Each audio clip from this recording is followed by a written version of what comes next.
네, 오늘은 지난번에 고린도후서 7장을 했는데 8장 9장을 넘어서 오늘 10장입니다. 8장 9장은 연보에 대한 메시지입니다. 이 연보는 당시에 큰 흉년이 일어나서 예루살렘 교회 성도들이 아주 가난과 기근에 고생을 했습니다.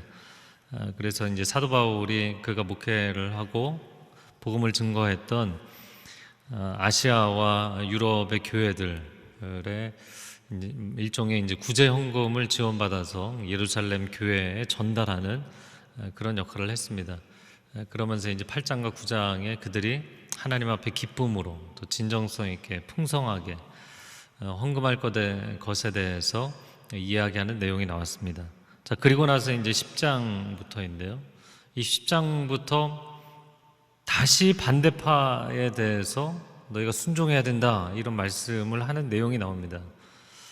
그래서 이제 맥락상으로 보면 분명히 반대파에 대해서 디도가 정리를 한 내용이 7장까지 나왔는데, 그리고 연보 얘기 나오고 그 다음에 빠이빠이 인사하고 끝날 것 같은 책이 갑자기 10장에서 이제 돌변한 거예요. 성경학자들은 이 뒷부분이 종종 그 성경이 여러 권이 합쳐져서 우리에게 내려오는 경우들도 있기 때문에 또 다른 서신이 아니냐 이렇게 추정을 하기도 합니다. 그러나 그 내용에 대해서는 제가 본문 말씀을 나누면서 설명을 드리겠습니다. 자, 오늘 본문의 첫 번째 부분은 영적인 그리스도인인가 그런 내용입니다. 오늘 본문의 1절 말씀 같이 읽겠습니다. 1절 시작. 여러분과 얼굴을 마주대하고 있을 때는 유순하나 떠나 있으면 여러분에 대해 강경한 나 바울은 이제 그리스도의 온유와 관용으로 친히 여러분에게 권면합니다. 자, 그들에게 이제는 화해하고 순종하라고 권면을 한다는 거예요. 이유는 디도를 통해서 다수의 고린도 교회 성도들은 마음을 돌이켰어요. 하지만 소수의 반대파와 그 반대파에 동조한 자들은 여전히 대적을 하고 있었기 때문이죠. 그래서 이 뒷부분의 내용이 별개의 편지라기보다는 그렇게 끝까지 대적하고 있는 사람들에 대한 마지막 권면이라고 보는 게 좋겠습니다. 그러면서 1절에 뭐라고 자기를 소개했냐면, 대면에서는 유순하지만 편지로는 강경한 나 바울.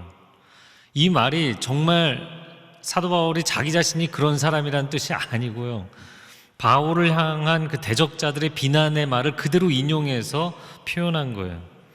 자, 오늘 이제 10장 6절까지만 봤지만 10장 10절에 보면 이렇게 표현이 나옵니다. 어떤 사람들이 말하기를 그의 편지들, 바울 얘기예요. 바울의 편지들은 무게가 있고 힘이 있으나 직접 그 사람 얼굴로 마주 대해보면 약하고 말도 시원치 않다. 이렇게 비난을 했다는 거예요. 여러분, 고린도전서 편지도 보면 내용이 굉장히 강하죠. 디도를 통해서 보낸 편지도 강한 내용이었죠. 하지만 바울이 직접 방문을 했을 때 문전박대를 당한 적이 있잖아요. 그러니 바울 사도가 아니 너희가 감히 이러고 싸울 수도 있는데 더 이상의 갈등을 피하기 위해서 그냥 조용히 물러섰다고요. 그러니까 그것을 가지고 꼬투리를 잡은 거죠. 원래는 유약하면서 편지로만 강한 척한다. 이중인격이다. 다르다. 하지만 사실 그런 게 아니었죠. 그리스도의 온유와 관용, 오늘 표현해보면 그리스도의 온유와 관용으로 권면해야 될 때인데 예수님의 성품으로 그들을 기다려준 것이죠. 만약 예수님께서 죄인들을 온유와 관용으로 기다려주지 않으셨다면 누가 구원받을 수 있겠습니까? 어린 자녀가 자주 실수하고 자주 잘못하는데 부모가 오래 참고 온유와 관용으로 기다려주지 않으면 어떻게 어떤 아이가 정상적인 어른으로 성장할 수 있겠습니까? 그래서 세상은 단순히 옳고 그름만으로 모든 걸 세울 수 있는 게 아니에요. 그래서 모든 우리의 인간관계 가운데 특별히 친밀한 관계일수록 은혜의 법칙이 적용되어야만 건강하게 모든 존재를 세울 수 있는 것이죠. 자, 이어지는 2절 말씀 같이 읽겠습니다. 내가 여러분에게 요청하는 것은 내가 여러분에게 갈 때 우리가 육체를 따라 행한다고 여기는 사람들에게 내가 단호히 대처하는 것 같이 여러분을 강경한 태도로 대하지 않도록 해달라는 것입니다. 사도 바울이 육체를 따라 행한다. 그 사람은 영적인 사람이 아니고 육적인 사람이야. 이렇게 비난하는 사람들이 있었어요. 비난의 내용이 많지만 좀 정리를 해보자면 한 세 가지인데요. 첫 번째는 고린도후서 1장 17절에 보면 바울이 고린도 교회를 방문한다고 해놓고 방문을 안 한 거예요. 그러니까 그것에 대해서 육체에 따라 계획을 변경한 것이다. 육적인 사람이라 이랬다 저랬다 한 것이다. 이렇게 표현을 한 거예요. 그러나 사도 바울은 그들을 고려하고 배려해서 일부러 어려운 방문을 늦추고 디도를 통해서 사전 조율을 하고 원만하게 조율이 된 다음에 만나려고 했던 거죠. 자, 두 번째는 본문은 안 보여주셔도 됩니다. 고린도후서 3장 1절에서 5절 말씀에 바울이 예루살렘 교회 지도자들에게 추천서도 받지 않았다 이거예요. 두 번째는 추천서를 받지 않은 것에 대해서 이 사람 사실은 아무런 자격이 없는 사람인데 이 자격이 불충분한 사람인데 스스로 해외 선교사랍시고 아무도 보내준 적도 없는 사람이 자기가 나서서 인간적인 욕심으로 이렇게 가르치고 다닌다라고 비난을 한 거예요. 그런데 바울이 이미 고린도후서 3장 1절에서 5절에 설명했지만 사도 바울이 이제 사도행전, 갈라디아서, 그의 서신서 쭉 전체를 보면 누구보다도 사도들과 교류가 많았고 친밀했다고요. 그러니까 사실 이 구제헌금도 사도들에게 갖다 전달을 해준 거였어요. 그러나 사도 바울은 그 사람들에게 추천서를 받아야만 내가 좀 이렇게 자기 증명이 돼서 사역한다고 생각하지 않았어요. 오히려 예수 그리스도께서 그에게 허락하신 그 계시가 바로 그의 복음 사역의 가장 중요한 근거라고 믿었습니다. 그래서 난 사람에게 추천을 받아서 일하는 것이 아니라 그리스도께서 나를 부르셨기 때문에 일하는 것이다. 아주 분명한 사명감을 가지고 있었던 것이죠. 그런데 대적자들은 저 사람 부적격자라고, 자격도 없는 게 저러고 다닌다고 비난을 멈추지 않았어요. 세 번째, 고린도후서 12장 16절 말씀을 우리말 성경으로 보면 아무튼 나는 여러분에게 폐를 끼친 적이 없습니다. 그러나 그들은 내가 간교한 속임수로 여러분을 이용했다고 합니다. 이 얘기가 무슨 얘기냐면 이제 8장과 9장에 나오는 이 구제헌금의 문제예요. 사도 바울이 텐트 메이커다, 자비량 사역자다 이야기를 하잖아요. 스스로 장막을 만들어서, 텐트를 만들어서 자신의 필요를 채웠지 현지 성도들에게 재정 부담을 안 주고자 했어요. 그런데 저 사람 사례도 안 받고 어떻게 사역을 하느냐, 분명히 구제헌금이라고 해놓고 그거를 착복했을 것이다. 그렇게 근거 없는 비난을 했던 겁니다. 이 대적자들의 비난의 수위는 상상을 초월하는 것이었죠. 바울을 무너뜨리기로 작정을 한 이 사람들이 사도 바울은 무자격자의 변덕이 심해서 약속을 지키지 않고 부정하게 재정을 사용한다고 이야기한 거예요. 이렇게 도를 넘는 인신공격과 비방에 사도 바울이 이야기한 것입니다. 이런 대적자들에 대해서 내가 단호할 수밖에 없는 것처럼 이런 사람들에게 여전히 동조하고 있는 여러분들에게도 내가 단호하게, 강경하게 대하지 않도록 제가 방문하기 전에 여러분 마음을 돌이키십시오, 이렇게 권면을 한 거예요. 여러분도 사도 바울처럼 근거 없는 비난과 오해, 중상모략을 당한 적이 있으십니까? 그런 일을 당해보면 우리가 딱 느끼는 게 뭐냐면, 이 세상에서는 선보다 악이 훨씬 강하고 지혜로워 보여요. 왜냐하면 선한 사람들은 그냥 하나님 어찌해야 됩니까? 이러고 있는데, 이 악한 사람들은 너무나 집요하게 구체적으로 계획을 해서 악한 말을 끊임없이 퍼뜨리고 악한 계획을 실행해내잖아요. 그러니까 당해내기가 참 힘든 거예요.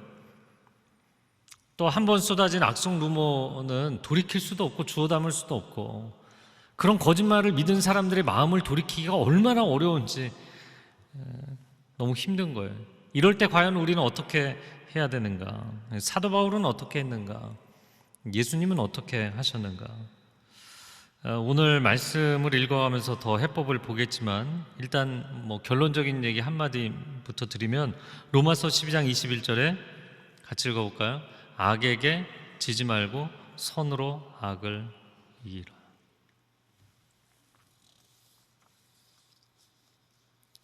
오늘 본문에 이어지는 3절 말씀 한번 보겠습니다. 3절 시작. 비록 우리가 육체를 입고 살고 있지만 육체를 따라 싸우지 않기 때문입니다. 육체를 입고 있는데 육체를 따라 싸우지 않는다. 여러분, 사람은 육체를 입고 있기 때문에 다른 사람이 내 육체를 자꾸 찌르는 말과 행동을 하면 내 육체가 반응을 하나요, 안 하나요? 반응을 하게 돼 있어요. 이거는 뭐 말하자면 무조건 반사 같은 거예요.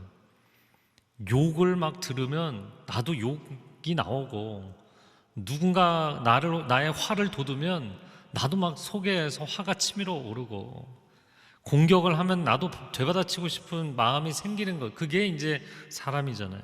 인간의 육적인 본성이죠. 그런데 예수 그리스도께서 그렇게 하지 않으셨어요. 그리고 사도 바울도 그렇게 하지를 않았어요. 과연 나는 그런 육적인 공격을 받을 때 내 육신이 반응을 하는가, 아니면 내 영이 반응을 하는가? 이 공격에 맞대응하겠다고 나도 공격을 하려는 그런 반응, 어떻게 보면 인간으로서 당연한 것입니다. 인간은 생명을 영위하는 이 생명체이잖아요. 그렇기 때문에 자기의 존재 자체를 위협하는 공격에 대해서 맞대응을 하려고 하는 것, 이것은 살아있는 생명체의 정당방위이고 무조건 반사라고요. 그런데 그런 일을 당할 때 사도 바울은 그렇게 행하지 않았거든요. 예수님도 그렇게 하지 않으셨고. 그러면 내가 이런 것에 대해서 육적으로 반응하지 않고 영적으로 반응하려면 어떻게 해야 되겠는가?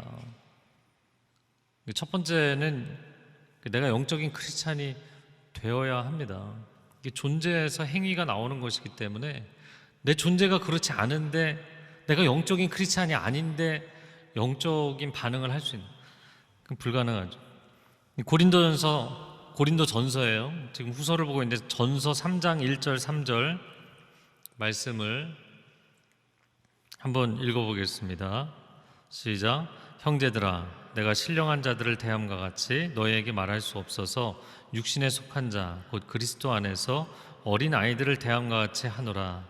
너희는 아직도 육신에 속한 자로 너희 가운데 시기와 분쟁이 있으니 어찌 육신에 속하여 사람을 따라 행함이 아니리요. 고린도 교회 성도들이 육적인 크리스찬들이다. 어떻게 예수 그리스도의 말씀을 믿고 순종을 한다면서 서로 시기, 분쟁, 갈등, 당파를 지를 수 있느냐, 그 얘기를 했던 거잖아요. 여러분, 크리스찬이라고 해서 다 영적인 사람들인가요? 아닙니다. 예수님 믿고 크리스찬이 되었어도 여전히 시기, 질투, 분쟁, 분노, 악함, 거짓, 이런 거에 사로잡혀 있는 사람들이 많이 있어요. 왜 그런가? 쉽게 생각을 해보자면 성화가 아직 안 된 것이라고 볼 수도 있죠. 유치원생이 이렇게 배지 달고 초등학교 첫날 가면 갑자기 학생태가 나는 건 아니잖아요. 갑자기 내가 열심히 공부해야지 그러는 건 아니잖아요.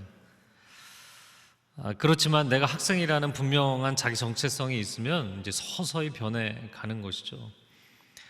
크리스찬은 땅에 살지만 하늘을 바라보고 사는 존재입니다. 크리스찬은 육신을 입고 있지만 영혼으로 사는 존재입니다. 크리스찬은 인성, 휴머니티를 갖고 있지만 신성, 디비니티가 드러나야 되는 존재입니다. 왜냐하면 우리는 하나님의 형상들이기 때문이에요. 그러므로 날마다 하나님 안에서 나는 누구인가? 나는 하나님의 아들입니다. 나는 하나님의 딸입니다. 난 영적인 사람입니다. 나는 하늘에 속한 사람입니다. 이거 선포하면서 사시기를 바랍니다. 두 번째는 영적 분별력이 필요해요. 이것은 제가 뒷부분에서 좀 더 이야기를 하겠지만, 정말 내가 잘못이 있어서 비판을 받는 것이면 정직하게 인정하고 사과하고 돌이키면 되는 거예요. 네, 이건 굉장히 쉬운 것입니다. 하지만 내가 잘못이 없는데 계속 비난을 하고 공격을 한다면 도대체 그 사람을 사로잡아서 이런 악한 언행을 하게 만드는 배후의 세력이 무엇인가를 분별해야 되는 거예요. 근데 그 사람은 그거를 모르고 하고 있으니까 그거를 당하는 나라도 그 사람 배후의 영적인 세력이 뭔지를 분별을 해내야 되는 거예요. 제가 밴쿠버 갔을 때 이제 밴쿠버가 영적으로 참 어려운 도시였거든요. 하나님께서 그곳에서 예배의 부흥을 일으키기를 원하는 비전을 주셨어요. 2년 동안 기도하면서 밴쿠버에 예배의 부흥을 위한 연합 집회를 준비했는데 현지에서 반대가 심해서 결국에는 그 집회를 할 수가 없었어요. 근데 하나님 또 내려놓으라고 하셔서 이유는 모르겠지만 하여튼 내려놓고 순종했지만 마음 가운데는 하나님 나라를 위해서 일어나서 목숨 걸고 헌신했다가 이걸 접어야 되니까 많이 힘들었죠. 근데 그때 참 놀라운 일이 일어났어요. 그 이듬해 이제 3월이었는데 유스 코스타 집회, 우리 청소년들 코스타 집회 첫날이었습니다. 그래서 첫 예배에 이제 개회 예배 저도 이제 참여하기 위해서 가서 앉아 있는데 그때 우리가 함께 그 도시의 부흥을 위해서 동역했던 차이니즈 캐네디안, 그 중국계 캐네디안인데 예배 기획자예요. 뭐 돈모엔부터 해서 달린책 굉장히 유명한 예배 사역자들 이제 캐나다에서 예배 집회 예배 사역을 많이 열었던 기획자예요. 근데 이 사람이 굉장히 영적인 크리스찬이거든요. 예배 지금 앞부분 찬양이 막 진행되는데 저한테 우리가 이제 그 집회를 계획하다가 이제 헤어진 지 한 8개월 만에 만났는데 보자마자 그리고 아직 예배도 진행 중인데 저한테 계속 그러는 거예요. 하나님이 너에게 그 일을 하라고 명하셨는데 너는 왜 그걸 접고 있느냐? 우리 중보팀이 너를 위해서 기도하고 있다. 넌 반드시 그 일을 해야 된다. 근데 그 사람이 20분 동안 열변을 토하고 있는데 제가 그 사람을 보는데 그 사람이 얘기하는 게 아니라 하나님이 저에게 말씀하고 계시더라고요. 그래서 하나님의 사인이구나, 다시 시작하라는. 그래서 제가 바로 교회, 밴쿠버 온누리 교회 사무실에 전화해서 저희 교육자들하고 스태프들에게 우리가 올 여름에 다시 그 집회를 오늘부터 준비하기 시작하겠습니다.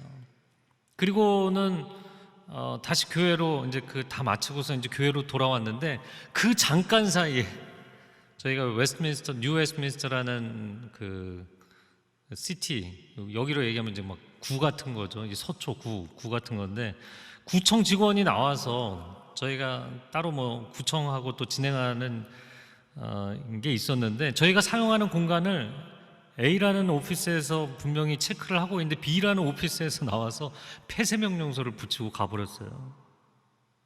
예배당을. 그러니까 저희가 모여서 기도를 못하게 만들고 예배를 못 드리게 만든 거예요. 그래서 아니 우리가 분명히 이쪽 오피스랑 얘기하고 있는데 왜 여기서 나와서 이걸 하느냐. 관할 담당도 아닌데. 제가 이걸 딱 보면서요, 와, 하나님 나라의 부흥을 위해서 딱 각오를 하고 일어나니까 즉각 반응이 오는 거예요. 즉각 반응이. 사탄이 기도하지 못하게, 예배드리지 못하게 처음부터 입막음을 하는 거예요. 원천봉쇄를 하는 거예요. 그래서 그걸 보면서 제 마음 가운데 소름이 끼치는 게 아니라 탄성을 지르게 됐어요. 와, 상당히 긴장했구나. 너가 하나님이 놀라운 일을 행하시겠구나. 할렐루야. 여러분, 우리의 삶 가운데 일어나는 사건, 누군가가 나에게 이야기할 때 그 배우의 영적인 백그라운드가 있는 거거든요. 근데 그거를 보는 것과 그것을 못 보는 것은 굉장히 큰 차이입니다. 하여튼 그 여름에 하나님께서 정말 기적 같은 일을 이루셨고 그 땅에서 놀라운 부흥의 역사를 일으키셨어요. 제가 이번에 보라통독 교재를 쓰면서 팬데믹 기간이 우리 모두에게 참 많이 힘든 시간이었는데 저도 뭐 다 이야기할 수는 없지만 영적 전쟁을 많이 치르는 시간이었어요. 마음 가운데 절망하고 포기하고 끊임없이 이걸 내려놔야 되는가, 책을 집필하지 못하게 될 상황들이 많이 있었어요. 그런데 제 마음 가운데 생각이 복잡할 때마다 하나님 앞에 정직하자. 첫 번째, 내가 잘못한 게 있으면 하나님 회개합니다. 두 번째, 내가 사람들과의 관계에 있어서 내가 잘못한 게 있으면 돌이켜서 잘하면 되는 거니까 사람들에게 잘하자. 그러나 세 번째, 그러나 이 모든 것을 하고 나서도 여전히 영적 공격이라는 게 명확하면 이건 뚫고 나가야 되는 것이다. 이 장벽은 넘어서야 되는 것이다. 캄캄한 어둠 속에, 터널 속에 사단이 나를 가둬둔 것처럼 느껴질 때에도 하나님은 사망의 음침한 골짜기에서도 반드시 빛의 자리까지 우리를 인도하시는 선하신 분인 줄로 믿습니다. 영적 분별력이 있어야만 터널 끝이 보이는 것이고, 그래야만 그걸 갈 힘이 생기는 것입니다. 자, 이 영적 분별에 대해서는 오늘 뒷부분에서 좀 더 이야기를 하겠는데요, 뒷부분은 생각을 복종시키라는 것이에요. 4절 말씀 한번 같이 읽겠습니다. 4절, 5절, 2절 같이 읽을까요? 4절, 5절 읽겠습니다. 시작. 우리가 가지고 싸우는 무기는 육체에 속한 것이 아니라 견고한 요새를 무너뜨리는 하나님의 능력입니다. 우리는 모든 궤변을 무너뜨리고 하나님을 아는 지식을 대적해서 스스로 높아진 모든 주장을 무너뜨리고 모든 생각을 사로잡아 그리스도께 복종시킵니다. 자, 우리의 무기는 육적인 것이 아니라 견고한 요새를 무너뜨리는 하나님의 능력이다 얘기했어요. 바울이 앞에서도 고린도후서 6장에서도 우리가 9가지 환난을 당하지만 9가지 영적인 무기로 싸운다. 여러분 기억나세요? 그게 고린도후서 6장 7절 상반절에 보면 진리의 말씀과 하나님의 능력으로 일합니다 이렇게 되어 있어요. 거기서도 하나님의 능력으로. 우리가 육체를 공격한다고, 육적으로 공격한다고 해서 육적으로 나도 뭐 비방전을 벌인다든지 이렇게 반응하는 게 아니라 하나님의 능력으로 맞대응한다. 사랑하는 성도 여러분, 누군가가 여러분을 육적으로 괴롭혀서 내가 육적으로 반응하는 게 아니고요, 내가 육적인 사람이기 때문에 육적인 반응이 나오는 거예요. 이건 정직하셔야 돼요. 아무리 찔러도 내 안에 말씀이 충만하면 말씀이 나오게 돼 있어요. 아무리 나를 찔러도 내 안에 사랑이 충만하면 사랑이 나오게 돼 있어요.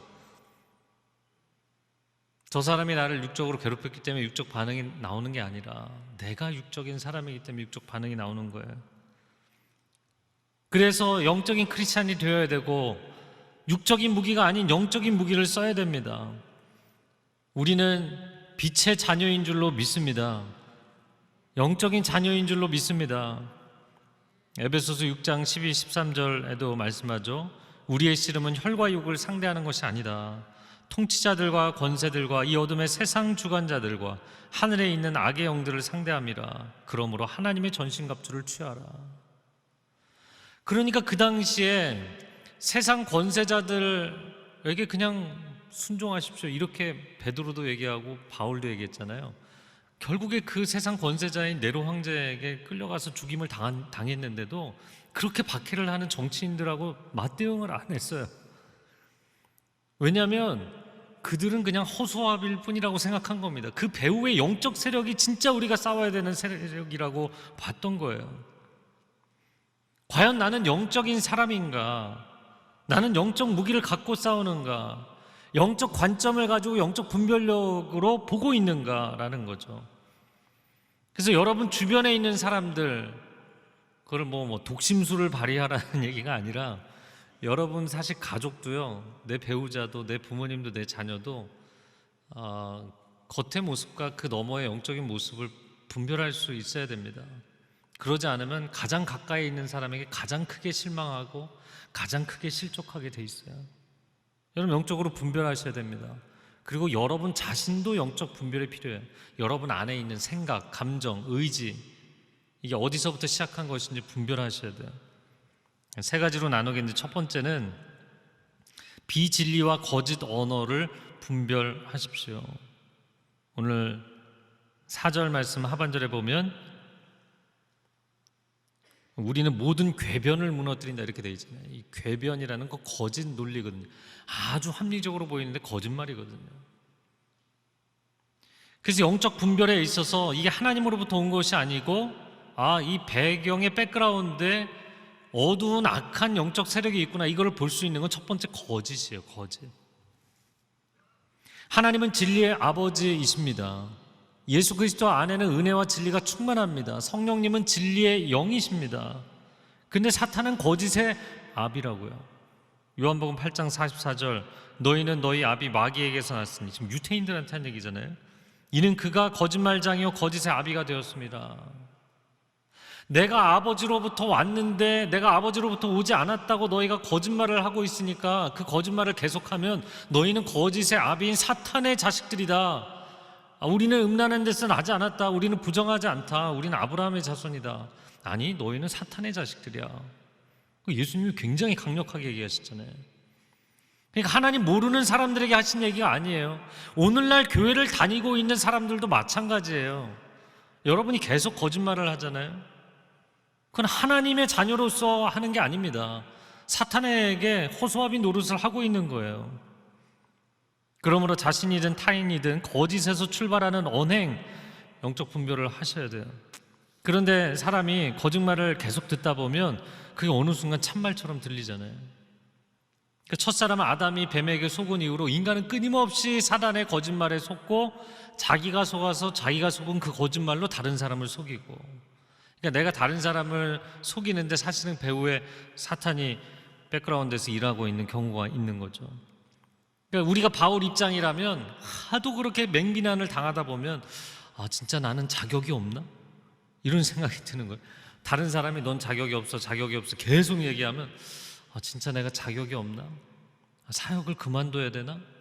이거를 그만해야 되나? 이런 생각을 가지게 되는 게 우리의 자연적인 반응입니다. 그러나 여러분 반드시 기억할 것은 하나님은 거짓말을 하시는 분이 아니라는 거예요. 사단이 거짓말을 하는 것이죠. 그리고 하나님이 당신을 그 자리에 세우셨다면 당신을 그 자리에서 옮기시는 분도 하나님이신 거예요. 그러니까 하나님이 옮기시라고 말씀하시기 전까지는 다른 그 누구도 여러분을 그 자리에서 옮길 수 있는 명령권을 가지지 않는 거예요. 그래서 사람들이 얘기한 거 가지고 흔들리시면 안 돼요. 그걸로 하나님이 주신 비전과 콜링과 사명을 갑자기 접으시면 안 돼요. 바꾸시면 안 돼요. 그러므로 우리가 거짓을 이겨내려면 진리의 언어 안에 견고히 서 있어야만. 성경을 그렇게 많이 읽었는데 또 읽어야 되니. 여러분, 밥을 그렇게 많이 먹어도 또 먹잖아요.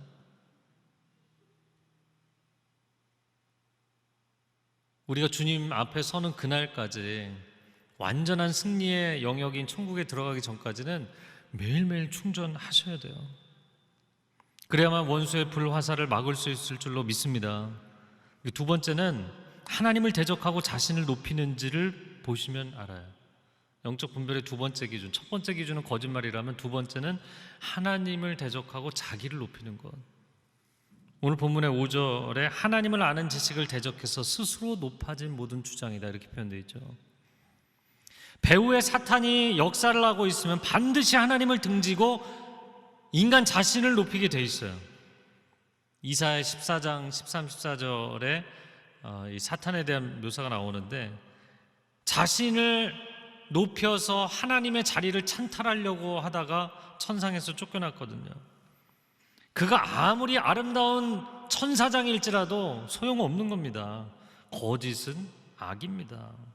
예수님의 수제자 베드로여도 그가 거짓에 파묻히면, 거짓말을 하고 있으면 그건 악입니다. 배후에 사탄이 있는 거예요.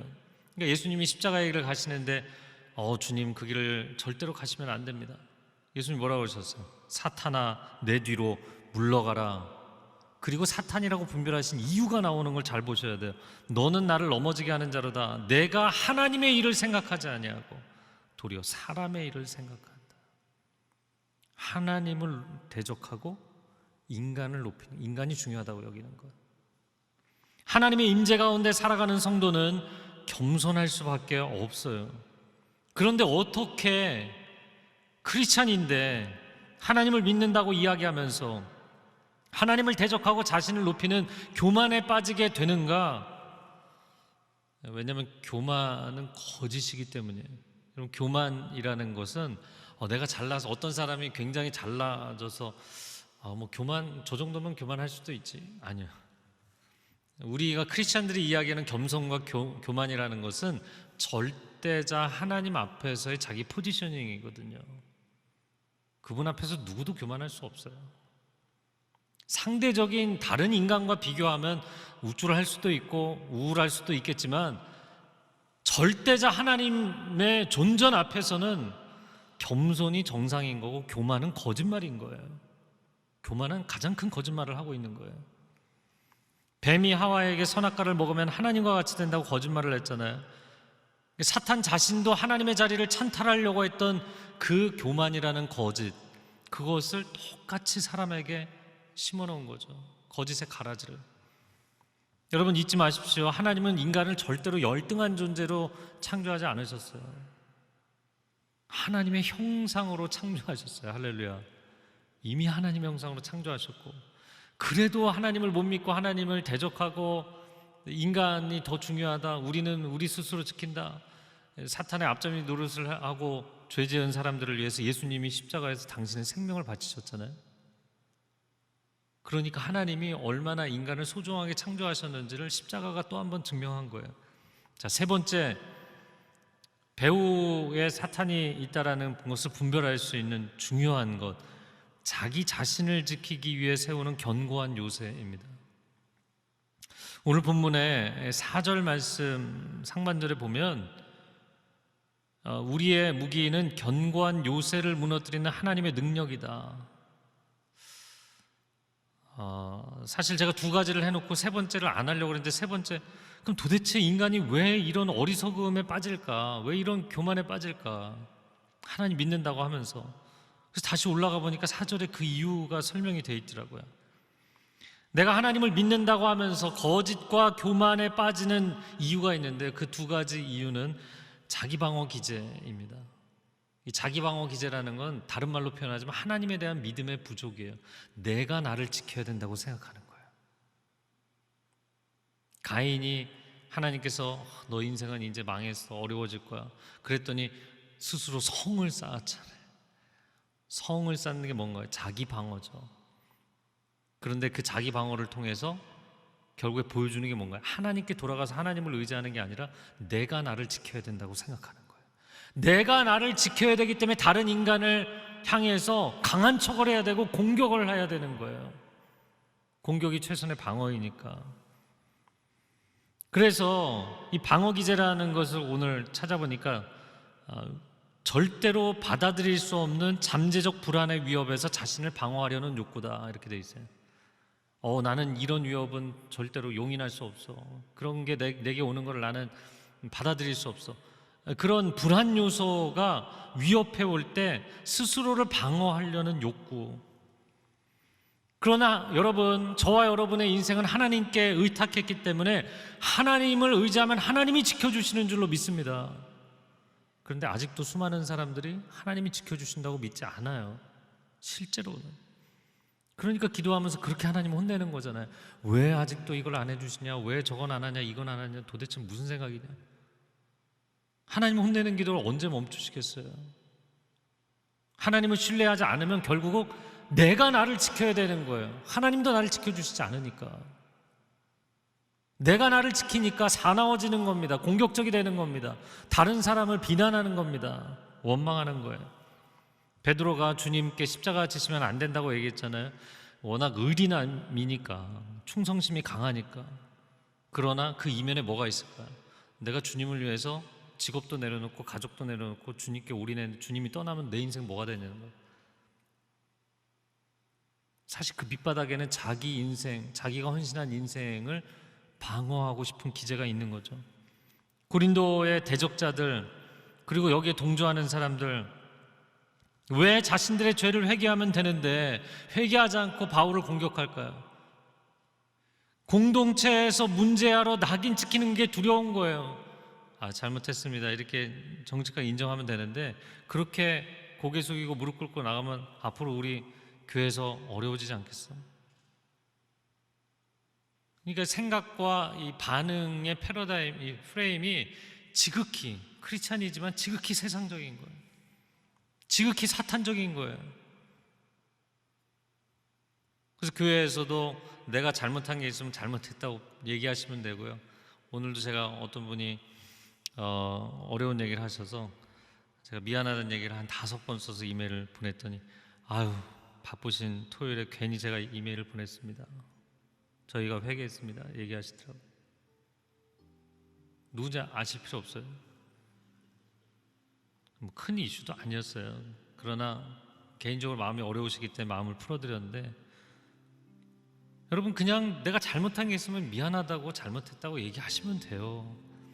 그리고 왜 순회에서 싸웁니까? 왜 사역팀에서 싸웁니까?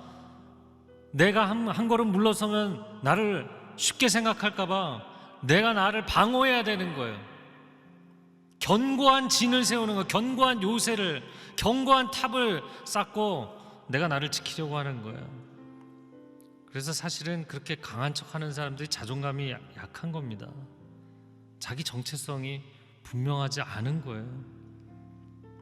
여러분, 우리도 오해하지 말아야 될 것은 자기 자신을 방어하기 위해서 신앙을 이용하지 마십시오. 여러분 자신을 방어하기 위해서 예수님을 이용하지 마세요. 그리고 우리가 영적 전쟁을 이야기할 때도 나를 반대하는 사람이 있으면 무조건 영적 전쟁이다, 이런 거 선언하시면 안 돼요. 아니, 갈등이 생겼을 때 내가 회개하고 돌이켜야 될 때도 있는 거잖아요. 그러니까 뭐 2차 대전이 났을 때 나치 독일이, 히틀러가 독일 교회들에도 국가를 위해서 기도하라고 한 거잖아요. 우리의 정복 전쟁을 위해서. 그럼 반대편에서는 이 유럽 연합군 쪽에서는 아니잖아요. 저들이 그 정복 전쟁을 합리화시키면서 기도를 할 수 있는 문제는 아니잖아요. 크리스찬들이 똑같은 아전인수에 빠지는 경우들이 얼마나 많습니까? 내가 하나님의 자녀인데 감히 나를 괴롭혀, 나를 힘들게, 그리고 영적 전쟁을 선언하시면 도대체 지금 무슨 전쟁을 하고 계시는 건가요? 분별이 있어야, 영적 분별이 있어야 영적 전쟁이 가능한 겁니다. 그리고 내가 하나님 앞에 정직하게, 투명하게 하나님 소속이어야만 분별이 가능한 거예요.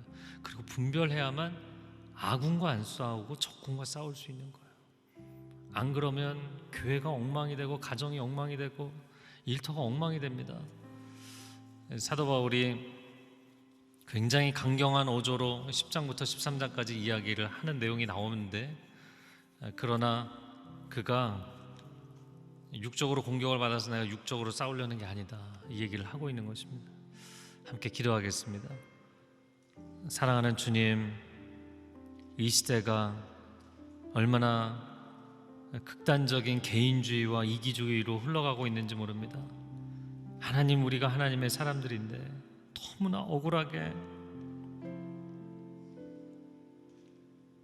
하나님의 자녀들이 사단의 거짓말에 속아서 사탄에게 종노릇하는, 내가 중요하기 때문에, 내가 중요한 걸 포기하지 못해서 사탄에게 협력하는, 가정을 무너뜨리고 교회를 무너뜨리는 일들이 끊임없이 일어나고 있습니다. 주여, 우리를 용서하여 주시옵소서. 하나님 앞에 겸비하여 엎드리게 하시고 정직하게 하여 주시고 새로워지게 하여 주시옵소서. 그래야 해서 정말 하나님 안에서 선한 영향력으로 악에게 지지 아니하고 선으로 악을 이기는 이 힘든 시기를 뚫고 나가 승리하는 하나님의 자녀들 되게 하여 주시옵소서. 그렇게 인도하실 주께 감사드리며 예수 그리스도의 이름으로 기도합니다. 아멘.